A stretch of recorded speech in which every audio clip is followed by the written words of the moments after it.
श्रीराम समर्थ. गोपाल कृष्ण भगवान की जय. ओवी क्रमांक 114. देखे शब्दाची व्याप्ती, निंदा आणि स्तुती, तेथ द्वेष अद्वेष उपजती श्रवणाद्वारे. आता इथे ज्ञानेश्वर महाराज आपल्याला श्रवण केल्याने काय त्रास होतो किंवा फायदा होतो याबद्दल सांगतात. देखे शब्दाची व्याप्ती, निंदा आणि स्तुती. शब्द जे असतात ते शब्द आपल्या कानाद्वारे आपण ऐकतो आणि शब्द जेव्हा स्तुतीपर असतात, कौतुकाचे असतात, तेव्हा आपल्याला ऐकायला आवडतं, बरं वाटतं, सुख वाटतं. आणि तेच शब्द जर आपली निंदा करणारी, बदनामी करणारी, मानहानी करणारी असतील तर आपल्याला ते नकोसे वाटतात, ऐकायची इच्छा होत नाही आणि आपल्याला ऐकल्यानंतर दुःख वाटतं.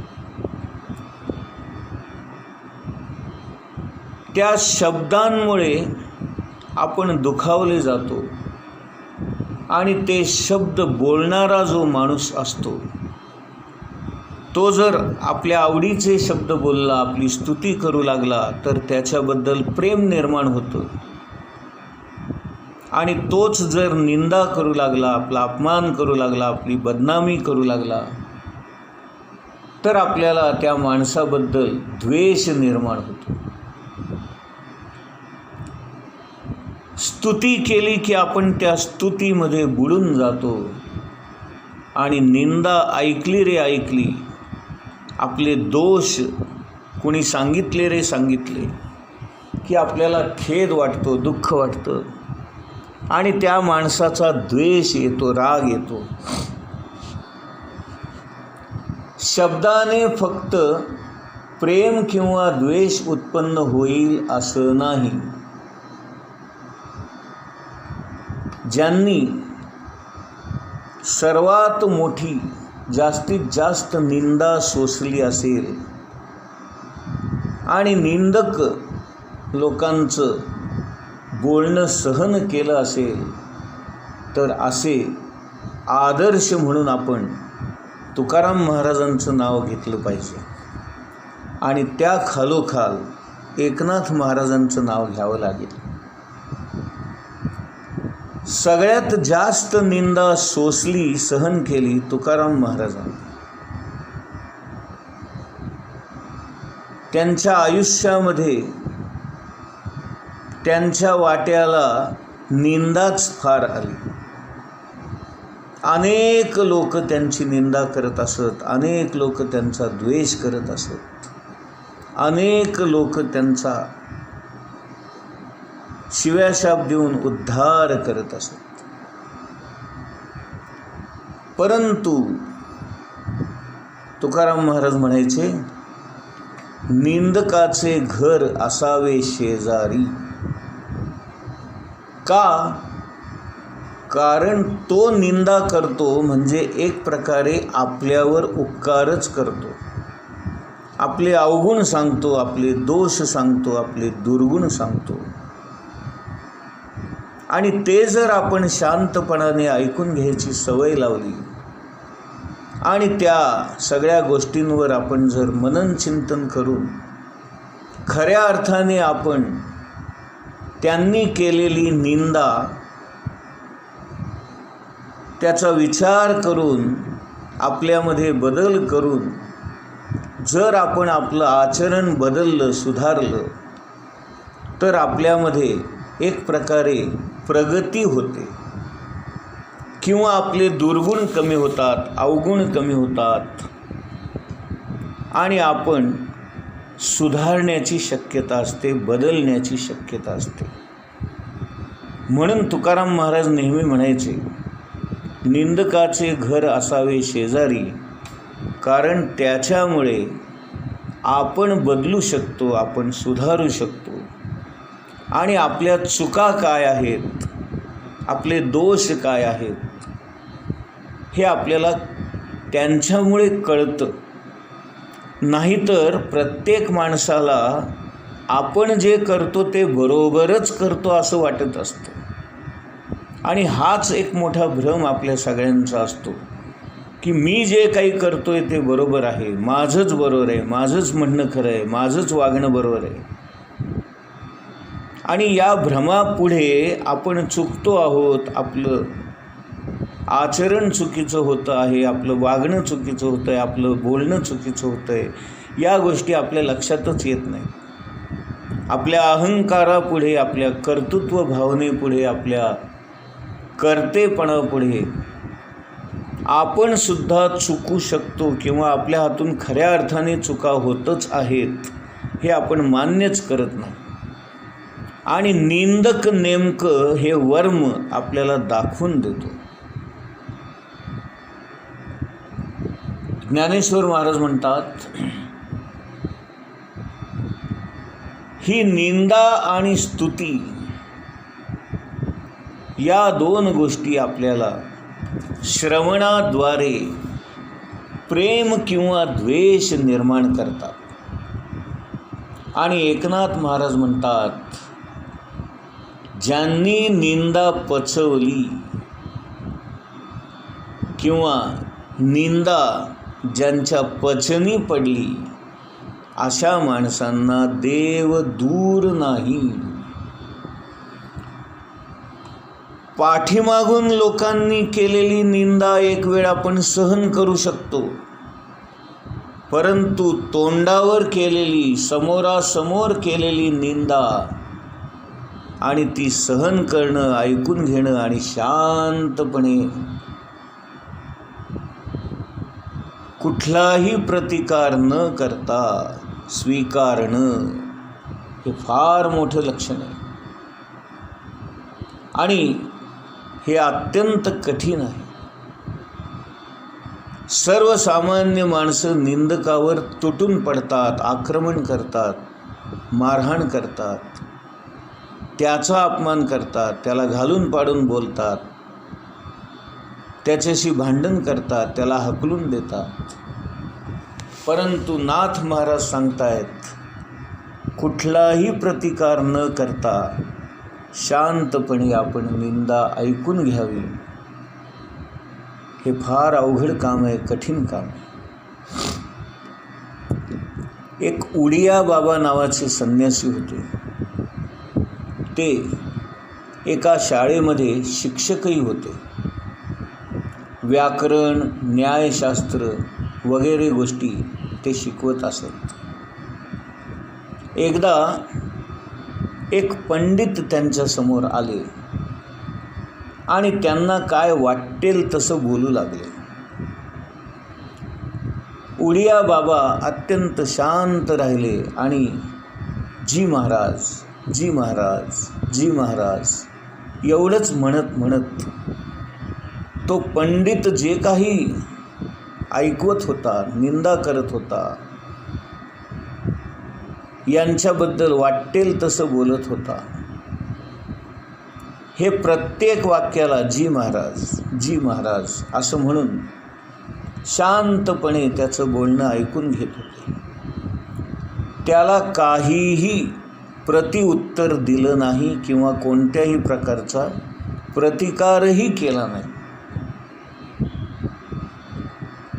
इतकं सगळं आपण टोचून बोलत असून सुद्धा, इतका अपमान करत असून सुद्धा हा माणूस शांत कसा, असा प्रश्न त्या पंडितालाच पडला.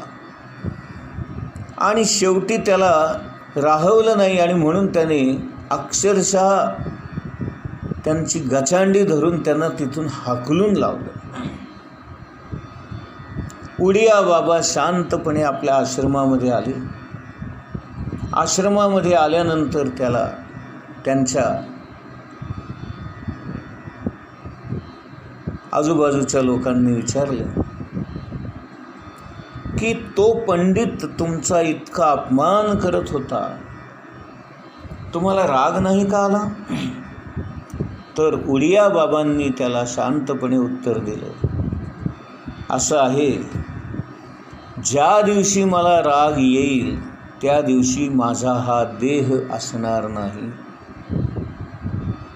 बघा किती शांतपणे त्यांनी या सगळ्या गोष्टींचा स्वीकार केला. आणि म्हणून खरा साधू पुरुष कोण? तर जो कुठल्याही परिस्थितीमध्ये रागावत नाही, राग व्यक्त करत नाही, क्रोधाला आपल्या आजूबाजूला फिरकू देत नाही. नंतर उडिया बाबा त्याला शांतपणे म्हणाले, जर त्याने माझ्या देहाची निंदा केली असेल तर मी स्वतःच माझ्या देहाची निंदा करतो, कारण हा मुळात अशाश्वत आहे, नाशवंत आहे. आणि जर त्यांनी माझ्या आत्म्याची निंदा केली असेल तर माझा आत्मा आणि त्यांचा आत्मा एकच आहे. म्हणजे त्यांनी स्वतःचीच निंदा केली असा अर्थ होत नाही का? हे ऐकायला ठीक आहे हो, पण प्रत्यक्ष प्रसंग घडत असताना ऐकून घेणं आणि सहन करणं हे अत्यंत कठीण काम आहे. आणि म्हणून अशाही परिस्थितीत जे शांत राहतात आणि जे सहन करतात, ऐकून घेतात, अशाच माणसांना साधू पुरुष म्हणतात, सज्जन म्हणतात. आणि त्याच्याही पुढची अवस्था म्हणजे जो कोणी आपला इतका द्वेष करतो, आपल्याला इतकं दुःख देतो, आपल्याला इतकं टोचून बोलतो, त्याचं कल्याण करणं आणि त्याच्याबद्दल मनामध्ये चांगला भाव निर्माण करणं हे त्याही वरचं संत पुरुषाचं काम आहे.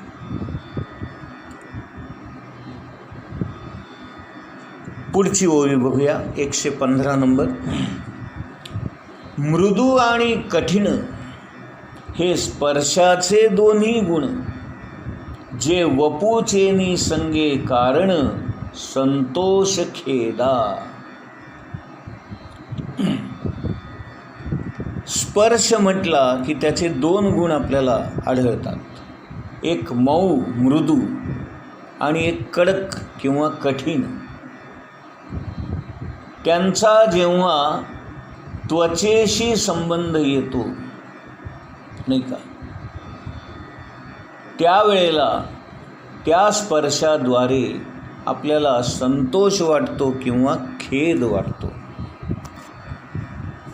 इथे वपू हा शब्द वापरला आहे. वपू म्हणजे त्वचा. त्वचेमुळं आपल्याला स्पर्श जाणवतो, त्वचेमुळेच आपल्याला तो स्पर्श कळतो, मऊ आहे का कडक आहे.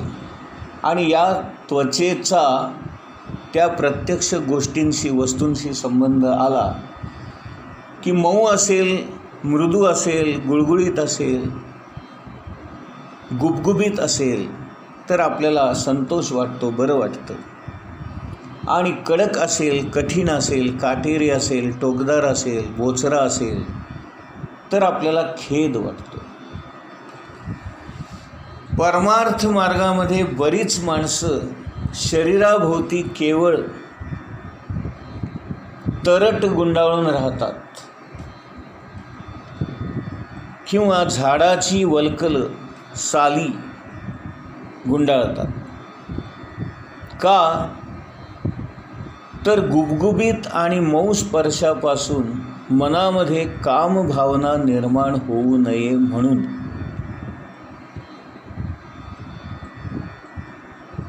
ज्यांनी संन्यास घेतलेला असतो असे संन्यासी